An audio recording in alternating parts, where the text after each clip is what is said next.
വെക്കണ അവിടെ. ആരാ ചേട്ടാ? കൈന്നൂറാ ചതിക്കരുത് ചേട്ടാ. പൈസ കൊണ്ടുവരുത്. കൊണ്ടുപോയാ നീ എന്ത് ചെയ്യണം? വീട്ടിലേക്ക് സാധനങ്ങൾ വാങ്ങിക്കാനുള്ള. ഞാൻ തരില്ല. അതിന് നീ വേറെ പാടിക്കോ.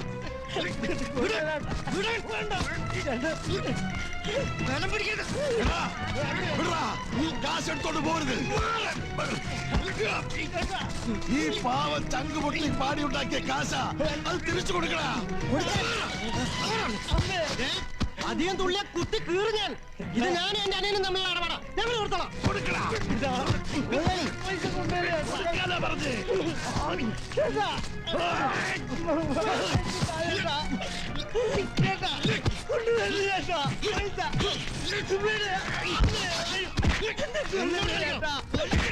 പൈസ കൊണ്ടുവരില്ല ചേട്ടാ. രാമു എഴുന്നേക്കടാ, എഴുന്നേക്ക്. പൈസ കൊണ്ടുവരില്ല ചേട്ടാ. തനിക്കല്ല ചേട്ടാ. അവൻ പോയടാ. എന്താ എല്ലാരും നോക്കി നിക്കലേ? ഈ പാവത്തിലെ പട്ടയെ പോലെ തന്നെ കാശ് എടുത്തോണ്ട് പോയിട്ട് നിങ്ങൾ ആരെങ്കിലും ഒരുത്തിൽ ഒന്നും മിണ്ടിയോ? കൃഷ്ണേട്ടൻ മിണ്ടിട്ട് ഇപ്പൊ എന്തായി? വാരാം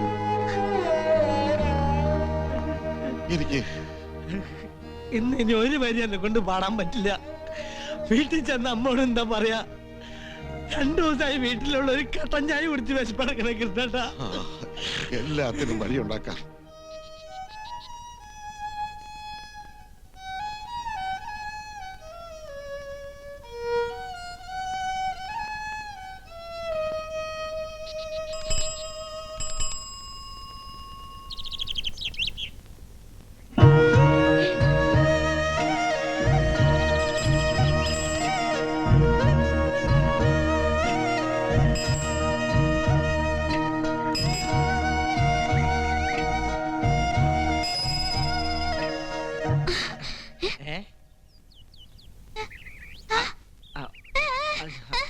അത് ബസ്സിന്ന് ഇറങ്ങുമ്പോ ഒന്ന് വീണതാ.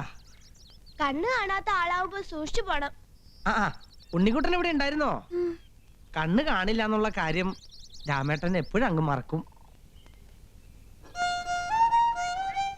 എന്താ എന്താ നേരത്തേന്നോ? ഇന്ന് സെന്ററിലെ ആളൊന്നും ഇല്ലായിരുന്നു. മാത്രല്ല ഇന്ന് മുടിയാട്ടല്ലേ, അതുകൊണ്ട് പാട്ട് നേരത്തെ അങ്ങ് നിർത്തി. എന്താ രാമുവേട്ടൻ മുടിയാട്ടത്തിന് വരണുണ്ടോന്ന്? എന്റെ കാവിലമ്മേ, ഈ വീണ വർത്താനം പറഞ്ഞില്ലെങ്കിൽ ഞാൻ ചുറ്റിപ്പോയേനെ. ഉണ്ണിക്കുട്ടാ, ഞാൻ വരണില്ലടാ. രാമേട്ടന് മേലെ ആ ഒരു വേദന.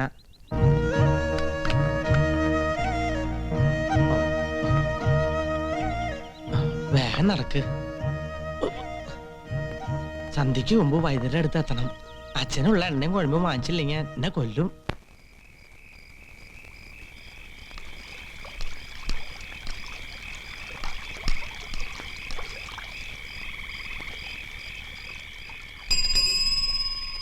കൊച്ചേട്ടൻ വന്നില്ല. ഞാൻ പറഞ്ഞത് വാങ്ങിച്ചോ കൊച്ചേട്ടാ? വാങ്ങിച്ചില്ലല്ലേ? എനിക്കറിയാം, വെറുതെ അയച്ചു. കാവിലിപ്പാൻ ബ്ലൗസിലെന്ന് പറഞ്ഞപ്പോ ലക്ഷ്മി തന്നതാ ഇപ്പൊ ഇട്ടേക്കണേ. കൊച്ചേട്ടനുള്ളപ്പോ എനിക്ക് അങ്ങനെ ഇറക്കേണ്ട കാര്യമുണ്ടോ? വാങ്ങിച്ചോ? കൊച്ചേട്ടൻ നേറ്റാ കൊണ്ടുവരാതിരിക്കോടി. ഹായ്, ഇഷ്ടായോ? പിന്നെ എന്റെ കൊച്ചേട്ടന്റെ സെലക്ഷൻ അല്ലേ. എന്താന്നൊരു പുന്നാരം? ഇത് കണ്ടോമേ? സമാധാനായല്ലോ. ഇതുവരെ തുണി കൊണ്ടുവരുമോ എന്ന് പറഞ്ഞ് ചെവിതല കേൾപ്പിച്ചിട്ടില്ല പെണ്ണ. കൊച്ചേട്ടൻ വേഗം കുളിക്ക്, കാവില് പോണ്ടേ? എനിക്ക് വയ്യ. നീ ലക്ഷ്മിയും കുട്ടി പോയിക്കോ. ഞങ്ങൾ ഒറ്റയ്ക്കോ? ഉണ്ണിക്കുട്ടനും ലക്ഷ്മിയുടെ അമ്മയില്ലേ കൂടെ? എന്നാലും കാവില് ആരപ്പ നിങ്ങളെ പിടിച്ചിന്നാ നിക്കണേ? എന്നാ ഞാൻ പോവാട്ടോ. രാത്രി ഒത്തിരി വൈകണ്ടാട്ടോ. ഇല്ല. തുണി ലക്ഷ്മിയുടെ അമ്മയുടെ കൊടുത്തോളൂ. എന്താ പെണ്ണിന്റെ ഒരു തുള്ളിച്ചാട്ടം? ബ്ലൗസിന്റെ തുണി കിട്ടിയോണ്ടാവും ഇങ്ങനെ ഒരു കഴുതക്കുട്ടി. എല്ലാം വാങ്ങിയോ മോനെ? എല്ലാം വാങ്ങാൻ കാശ് തേഞ്ഞില്ല അമ്മേ. എണ്ണയും കുഴമ്പും ഒക്കെ ഇതിലുണ്ട്. എന്തേ നിന്റെ ചുണ്ടില്? അതൊന്ന് വീണതാ. എന്നിട്ട് വേറെ എന്തെങ്കിലും പറ്റിയോ നിനക്ക്? ഒന്നുമില്ല അമ്മേ. സൂക്ഷിച്ചും കണ്ടുമൊക്കെ നടക്കണ്ടേ മക്കളെ? സാരില്ല അമ്മേ. കുളിക്കാത്തിരി വെള്ളം ചൂടാക്കി അമ്മ.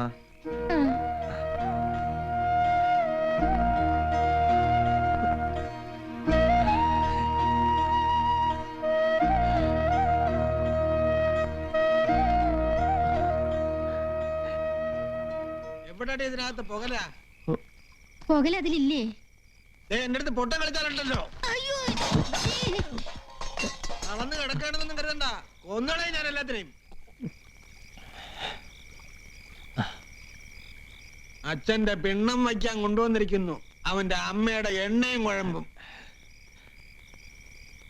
അമ്മയുടെ നായര്.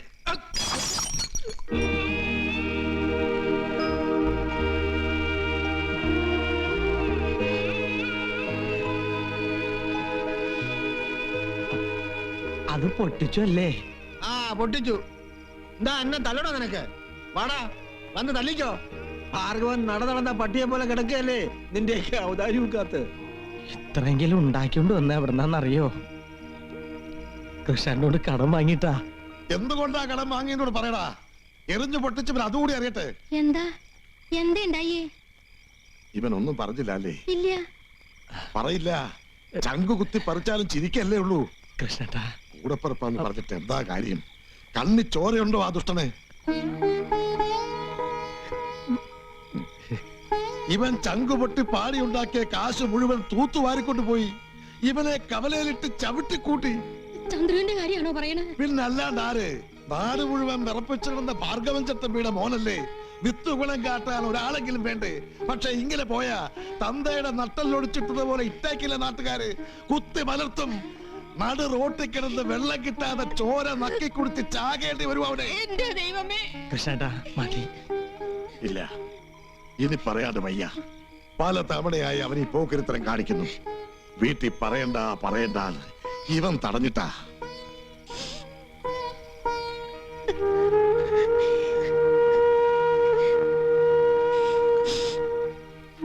8 വയസ്സിൽ എന്നെ വിട്ടുപോയ എന്റെ അപ്പൂന്റെ സ്ഥാനത്താ ഞാനിവനെ കാണുന്നേ. കണ്ടം പൂട്ടിലെ കന്നനോട് കാട്ടിലെ തേങ്കിലും കാണിച്ചൂടെ ഇവരോട്? ഞാൻ ഇറങ്ങുക. എന്റെ മോനെ, എന്റെ ഭഗവതി.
ഞാൻ പറഞ്ഞപ്പോ വിശ്വാസമായില്ലോ തനിക്ക്.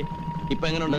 വേർജിനിറ്റി നഷ്ടപ്പെടാത്ത ശ്യാമള കോമള തീരെന്നൊക്കെ പറഞ്ഞപ്പോ ഞാൻ ഇത്രയും പ്രതീക്ഷിച്ചില്ല. Really it's beautiful. വെറും ബ്യൂട്ടിഫുൾ എന്ന് പറഞ്ഞ പോരാ, it's like a pretty voluptuous young woman.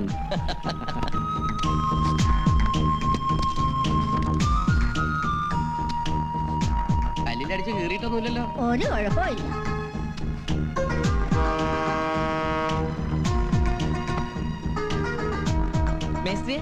മുതലാളി വരുന്നുണ്ടെന്നാ തോന്നുന്നത്. ഓ,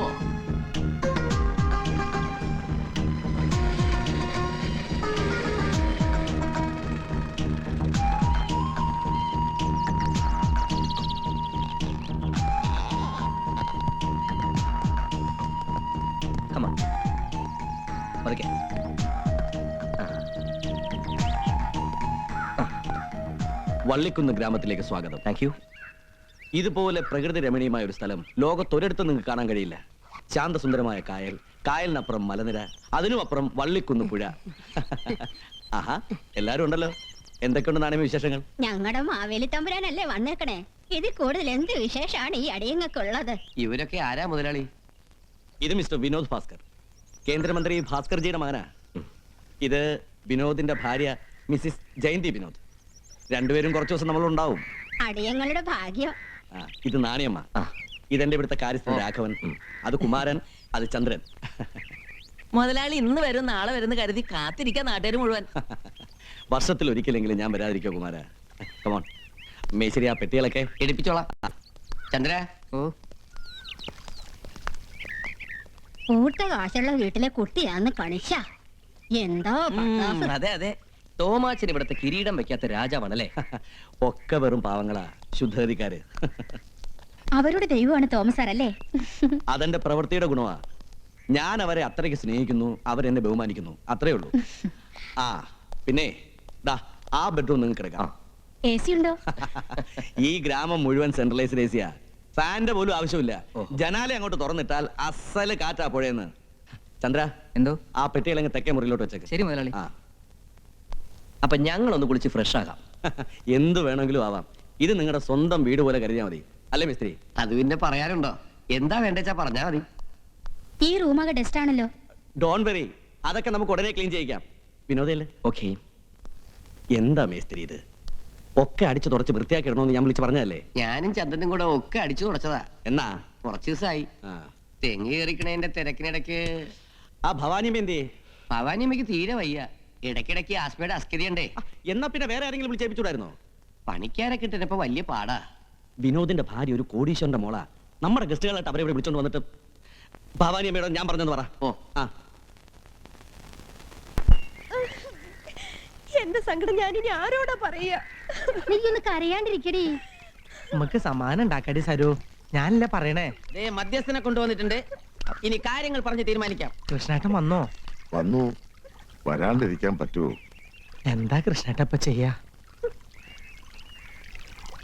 മോനെ ശിവൻകുട്ടി, ഒരവധിയും കൂടെ നീ കേൾക്കണം. നോ, പറ്റില്ല. അച്ഛൻ എന്താ ഒന്നും മിണ്ടാത്തെ? ഞാൻ എന്തുവാ പറയാനാ? വീട് ഭരിക്കണവൻ അവിടെ ഇരിപ്പുണ്ടല്ലോ. ഇപ്പൊ ഭാർഗവം വെറും പട്ടിയാ. പട്ടിയാണേലും പൂച്ചയാണേലും കൊള്ളാം. എന്നെ പോലെ സുന്ദരനും സുമുഖനുമായ ഒരു വണ്ടിപ്പണിക്കാരന് 15 പവനും 15,000 ഉറുപ്പിയും മാർക്കറ്റിൽ ഡിമാൻഡ് ഉള്ളപ്പോഴാ ഞാൻ ഇവിടെ കഴുത്തിൽ ഈ ചരട് കെട്ടിയത്. ലക്ഷവും കോടിയൊന്നും മേടിച്ചിട്ടല്ല, വെറും 12,000 ഉലുവയ്ക്ക്. അതിൽ തന്നെ 5,000 കടവും. ലോണിന്റെ പൈസ കിട്ടിയ നിമിഷം അളിയന്റെ കുടിയെ കൊണ്ടുതരാം. അളിയൻ അറങ്ങ് കള.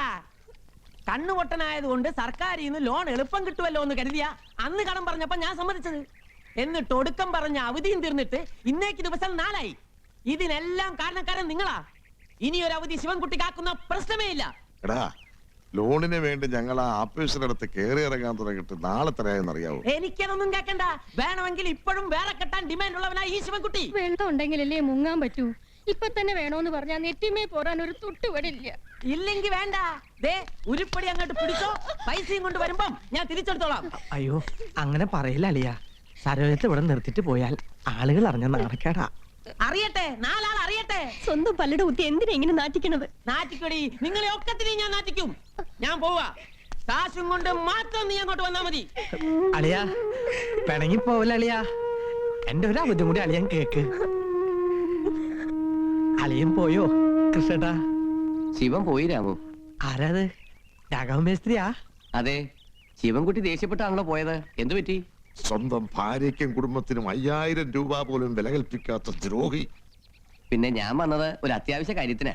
മുതലാളി വന്നിട്ടുണ്ട്. വന്നോ? വന്നു. കൂടെ ഡൽഹിന്ന് മന്ത്രിയുടെ മോനും ഭാര്യയും.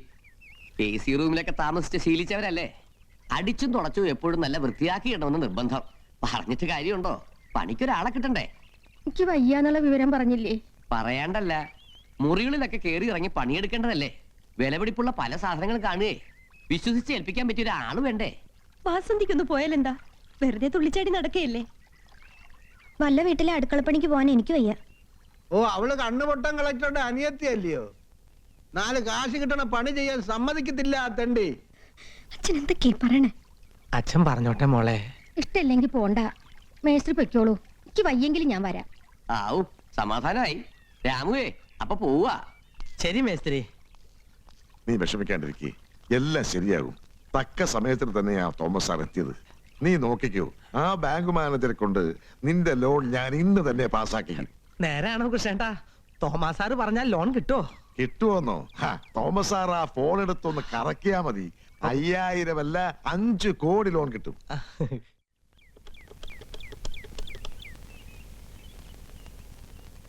ആരാ ശിവരാമനാ? ആ, ഞാൻ XMB തോമസ് ചാക്കോ. അതെ, നമ്മുടെ വള്ളിക്കുന്ന് പഞ്ചായത്തിലെ 8ാം വാർഡിലെ രാമു എന്നൊരു ബ്ലൈൻഡ് ഒരു ലോൺ ആപ്ലിക്കേഷൻ തന്നിരുന്നല്ലോ, അതെന്തായി? വകുപ്പും നിയമമൊക്കെ കാര്യങ്ങൾ എളുപ്പമാക്കാൻ വേണ്ടിയല്ലേ, അല്ലാതെ മനുഷ്യനെ ഉപദ്രവിക്കാൻ വേണ്ടിയല്ലല്ലോ. എടോ, കോടിക്കണക്കിന് രൂപ ഇവിടുത്തെ മുതലാളിമാർക്കും രാഷ്ട്രീയ ദല്ലാളന്മാർക്കും ലോൺ കൊടുത്ത് മുടിക്കുന്ന ഒരു ബാങ്ക് അതൻ്റെത്. ഇതൊന്നും അല്ലെങ്കിൽ ഒരു അന്തന് കൊടുക്കുന്ന ലോണാ 5000 രൂപ. തനിക്ക് പുണ്യമെങ്കിലും കിട്ടും. തന്റെ പോക്കറ്റിൽ നിന്ന് എടുത്ത് കൊടുക്കണ്ടല്ലോ. അതോ ഇനി തനിക്ക് പോക്കറ്റ് പണി കിട്ടാഞ്ഞിട്ടാണോ? ആ അത്രയ്ക്ക് സത്യസന്ധനാണെങ്കിൽ അത് ഉടനെ ഒന്ന് പാസ്സാക്കി കൊടുക്ക്. മതിയല്ലോ. മതിയോന്നോ? ഇത് ധാരാളം. ഈ ഉപകാരത്തിന് സാറിനോട് എന്താ പറയണ്ടേന്ന്? ഒന്നും പറയണ്ട. ആരുടെ ഔദാര്യം അല്ലത്, നിനക്ക് കിട്ടാൻ അർഹത ഉള്ളതാ. ഞങ്ങൾ ഇറങ്ങട്ടെ. വാടാ. ആരോ വന്നിട്ടുണ്ടെന്ന് തോന്നുന്നു. നല്ല വില കൂടിയ സെന്റിന്റെ മണം. ഡൽഹിയിൽ നിന്ന് വന്ന വിനോദിന്റെ ഭാര്യ ജയന്തി. ഇത് രാമു, നമ്മുടെ ഭവാനിയമ്മയുടെ മോന. നല്ല അസലായിട്ട് പാടും. പാടുക മാത്രമല്ല, പാട്ടെഴുതും. അതിന് ഈണവും ഉണ്ടാക്കും. പാട്ടെഴുതിയേ? അതെങ്ങനെ? മനസ്സിൽ കുത്തിക്കുറിക്കും, പിന്നെ അങ്ങോട്ട് പാടും. എന്തിനെ കുറിച്ചാ പാടുന്നേ? ദൈവങ്ങളെ കുറിച്ച്, പിന്നെ ഈ സുന്ദരമായ ഭൂമിയെ കുറിച്ച്. My god, I can believe. ഒന്നും കാണാതെ പിന്നെ ഇതൊക്കെ എങ്ങനെ എഴുതുന്നേ? വിരലോണ്ട് തൊട്ട് അവനെല്ലാം അറിയാം. ചെറുപ്പത്തിലെ അമ്മ പറഞ്ഞു തരുമായിരുന്നു. ആകാശം, സൂര്യൻ, ചന്ദ്രൻ, പുഴ, മഴ, മഴവില്ല്, പിന്നെ ഈ കാറ്റും വെയിലൊക്കെ നമുക്ക് അറിയാലോ. ആഴ്ചപ്പതിപ്പ് വരുന്ന കവിതയും നോവലും ഒക്കെ ഞാൻ വായിച്ചു കൊടുക്കും. അതെ അതെ. പിന്നെ എന്റെ വാസന്തി വർത്താനം പറയണ പ്രായമായപ്പോ അവൾ ഓരോന്ന് പഠിപ്പിക്കും. വാസന്തി വിരലോണ്ട് എന്റെ പുറത്ത് എഴുതിയ എനിക്ക് മനസ്സിലാവും. പിന്നെ കുറെ ഇംഗ്ലീഷ് വാക്ക് അറിയാം. നീ ഒരു പാട്ട് പാടി കേൾപ്പിച്ചേ. കയ്യിലുള്ളതൊക്കെ പഴയ സ്റ്റോക്കാ. പുതിയതൊരെണ്ണം എഴുതിയിട്ട് ഒരു ദിവസം പാടാം. ഇന്നിപ്പം മനസ്സിന് സുഖമില്ല. പോട്ടെ സാറേ. പിന്നെ നമ്മുടെ സിറ്റി ഹോസ്പിറ്റലിലേക്ക് എന്റെ ഒരു ഫ്രണ്ട് മിസ്റ്റർ ഐസക് ജോൺ വരുന്നുണ്ട്. അമേരിക്കന്നാ. പുള്ളിക്കാരൻ കണ്ണിന്റെ സ്പെഷ്യലിസ്റ്റാ. വരുമ്പോ നീ ചെന്നൊന്ന് കാണണം. ജനിച്ചപ്പോ മുതൽ ഇങ്ങനെ ആയതുകൊണ്ട് കാഴ്ച കിട്ടില്ലെന്നാ പലരും പറയണേ. ആളുകൾ പറയുന്നൊന്നും നീ കേൾക്കണ്ട. ഡോക്ടർ വരട്ടെ, ഞാൻ അറിയിക്കാം. കൃഷ്ണനായരെ, ആ ലോണിന്റെ പൈസ കിട്ടിയില്ലെങ്കിൽ ഉടനെ എന്നെ വിവരം അറിയിക്കണം. പോകാം. എന്നാ